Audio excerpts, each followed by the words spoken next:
సందర్భంగా చెప్తున్నటువంటి 6వ పాయింట్, ఇల్లు లేని అగ్రవర్ణ పేదలకు ఇల్లు కట్టించి తాళం చేయి వాళ్ళ చేతిలో పెట్టడానికి మేమంతా నిర్ణయం తీసుకోవడం జరిగింది. అగ్రవర్ణ పేదల్ని ఆ విధంగా ఆదుకుంటాం.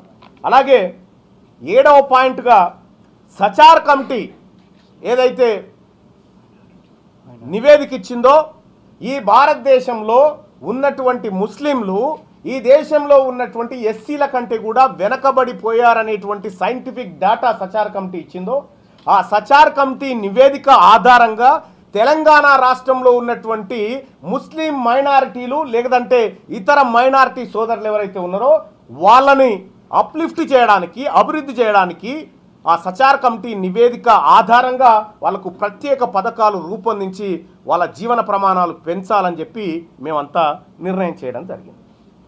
అలాగే 8వ పాయింట్గా విద్యా వైద్య రంగాల్లో జనాభా దామాషా ప్రకారం రిజర్వేషన్లు.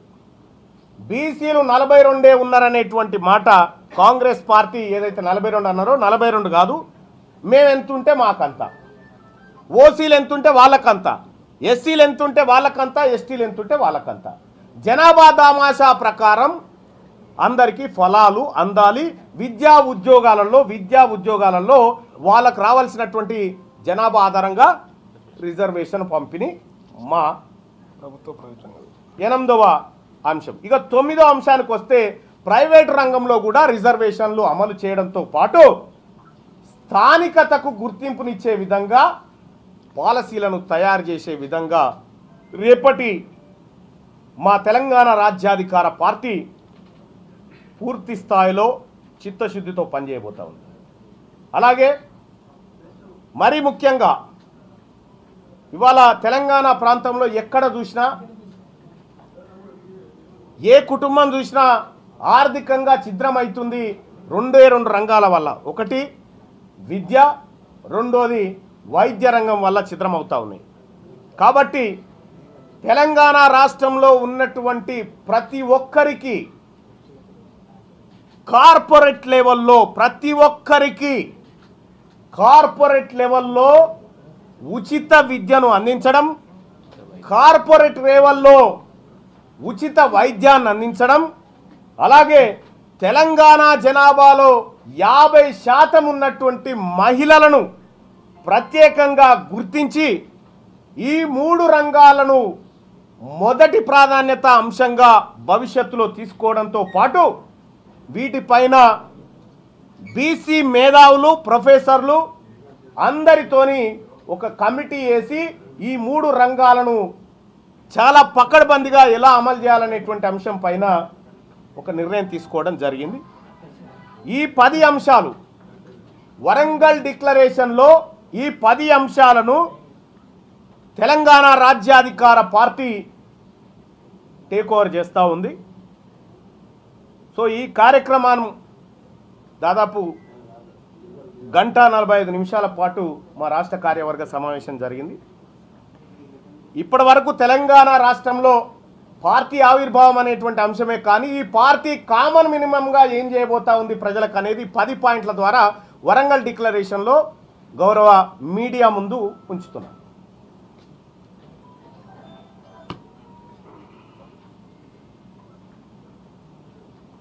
అంతేనా?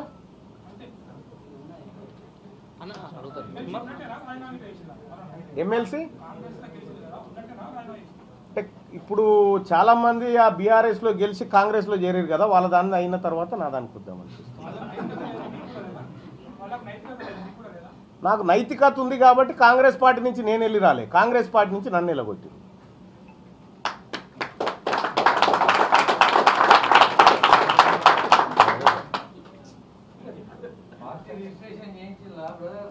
పార్టీ రిజిస్ట్రేషన్ ప్రక్రియ దాదాపుగా పూర్తయింది.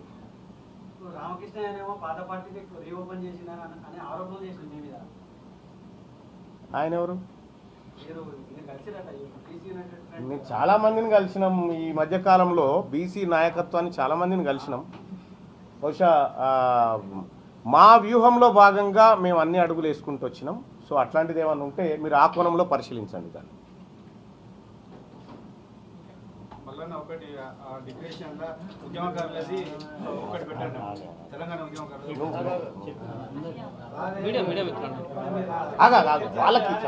వాళ్ళకి ఏది జయశంకర్ సార్ జాతి పిత అని చెప్పడం అంటే ఈ ఉద్యమానికి అత్యంత కీలకమైన గౌరవం ఇవ్వడం అన్నట్టు మొదటి పాయింటే అది. ఇంకొక విషయం ఈ 10వ పాయింట్లో ఇంకొక పాయింట్ నేను మర్చిపోయిన. వాస్తవానికి వరంగల్ పట్టణాన్ని తెలంగాణ రాష్ట్రానికి 2వ రాజధానిగా చేయాలనేది మా పార్టీ తీసుకున్నటువంటి నిర్ణయం. పదే అయితే ఇందులో ప్రైవేటు రంగంలో రిజర్వేషన్లతో పాటు విద్యా వైద్యం జనాభా దామాష ప్రకారం అనేది ఒకటే పాయింట్. అది 2 శాతం పైన కాంగ్రెస్ పార్టీ సీరియస్ గా లేదు అనేది ఒక చర్చ సీరియస్ గా జరుగుతుంది.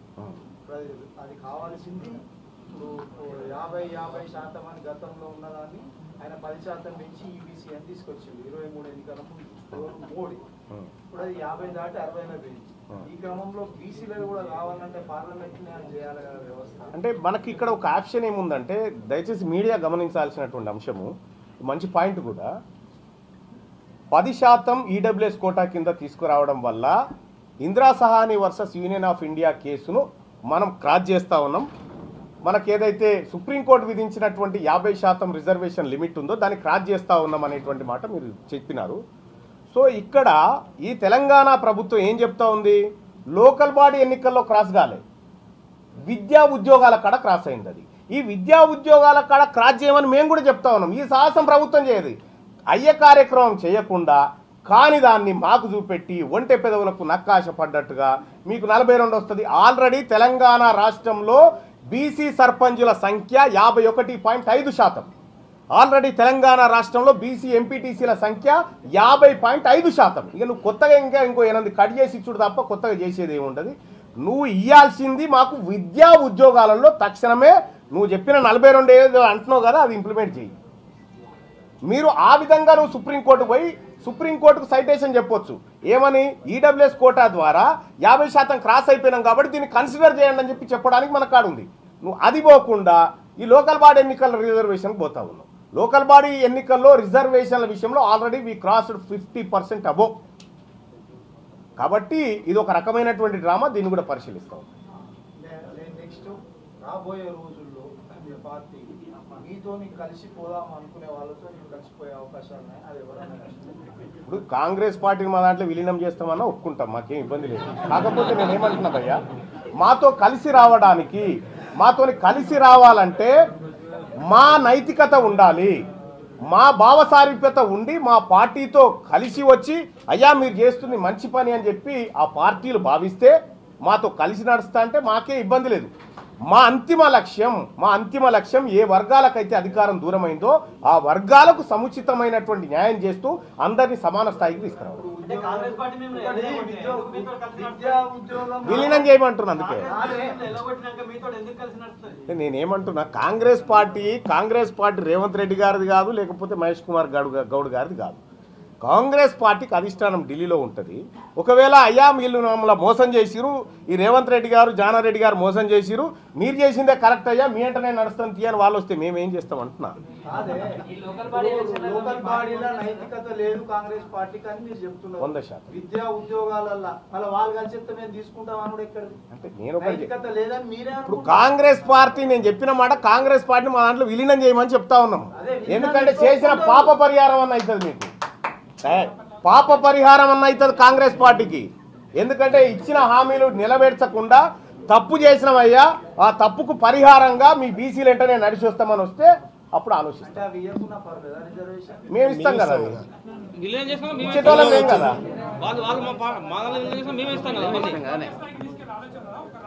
లేదు, తెలంగాణ రాష్ట్రం మీదనే మా ప్రధానమైనటువంటి ఫోకస్. అంటే ఒక విషయం ఏం చెప్తా ఉన్నాము, అది సాధ్యపడేటువంటి అంశం కూడా కాదు చెప్తా ఉన్నాం. కాకపోతే ఏంటంటే మేము అంతదాకా కూడా ఆలోచిస్తూ ఉన్నాము. ఎందుకంటే కాంగ్రెస్ పార్టీ కామారెడ్డి డిక్లరేషన్లో ఇచ్చిన 26 పాయింట్లలో ఏ ఒక్క పాయింట్ అమలు చేసినట్టు నిరూపించినా నేను అమరవీరుల స్తూపం కాడ క్షమాపణ చెప్తా. ఏ ఒక్క పాయింట్ అన్నా అమలు చేసినట్టుగా ముఖ్యమంత్రి రేవంత్ రెడ్డి గారు నిరూపించగలిగితే అవునా బీసీలకు మంచి చేస్తున్నావా అని చెప్పి మేము పాలాభిషేకం చేస్తాం. బీసీలకు ద్రోహి ఎవరైనా ఉన్నారంటే ఈ తెలంగాణ రాష్ట్రంలో అది రేవంత్ రెడ్డి కాంగ్రెస్ పార్టీ ఉంది. ఇవాళ బీసీల రిజర్వేషన్లను మోసం చేసి 33 నుంచి 23కు తెచ్చినటువంటి బీఆర్ఎస్ పార్టీ. కాబట్టి ఈ 3 పార్టీలు మాకు శత్రు పార్టీలే. ఇవి మా పార్టీలు కాదు, మా ప్రజల పార్టీలు కాదు. కాబట్టి మేము శత్రువు మా దగ్గరకు వచ్చి ఇవాళ మా డిక్లరేషన్లో అగ్రవర్ణ పేదలకు కూడా ఇల్లు కట్టిస్తామనేటువంటి డిక్లరేషన్ చేయడం అంటే మా చిత్తశుద్ధిని అర్థం చేసుకోండి. మేము ప్రజలందరినీ సమాన దృష్టితో చూడాలనుకుంటున్నాం.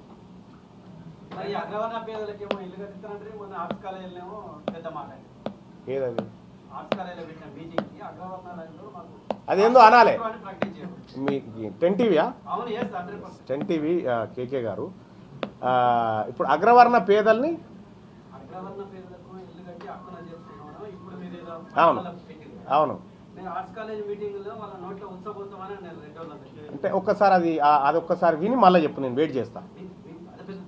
లే దుమారాలు వద్దు. మీడియాగా మనకు క్లారిటీ ఉండాలి. అక్కడికి వచ్చినటువంటి మీడియా ప్రతినిధులు అందరికీ చెప్పిన, ఇగో ఇక్కడ ఎవడో ఈ కామెంట్ పెట్టిండు, ఇతన్ని అన్నాము అనేటువంటి మాట చాలాసార్లు చెప్పిన. ఇప్పుడు కూడా చెప్తా ఉన్న ఒక మాట, తెలంగాణ రాష్ట్రంలో ఈ బీసీలను అణిచివేయాలని చూసినా, బీసీ అధికారులను ఇబ్బంది పెట్టాలని చూసినా, ఇంకా పెత్తందారి వ్యవస్థలాగా మా మీద పెత్తనం చేయాలని చూసినా ఈ తెలంగాణ రాజ్యాధికార పార్టీ చూస్తూ ఊరుకోదు. బరాబర్ వార్నింగే. ఇంకా అంటే ఇది కేవలం 10 పాయింట్స్ని మేము కామన్ మినిమంగా తీసుకున్నట్టు. 11 కాదు, 111 ఉంటాయి. జర్నలిస్టు మిత్రులు ఎవరైతే సూచన చేసిర్రో ఆ సూచనను మేము పరిశీలిస్తాం. చేస్తామన్నా. లేదన్నా, మేము ఎవరితో కలవడానికి సిద్ధంగా లేదు. ఆమె ఎవరితో లేవు, ఆమెతో మేమెందుకు కలుస్తాం? ఆమెతో వాళ్ళతో వాళ్ళ నాయనే కలుస్తలేడు, మేమేటో కలుస్తాము.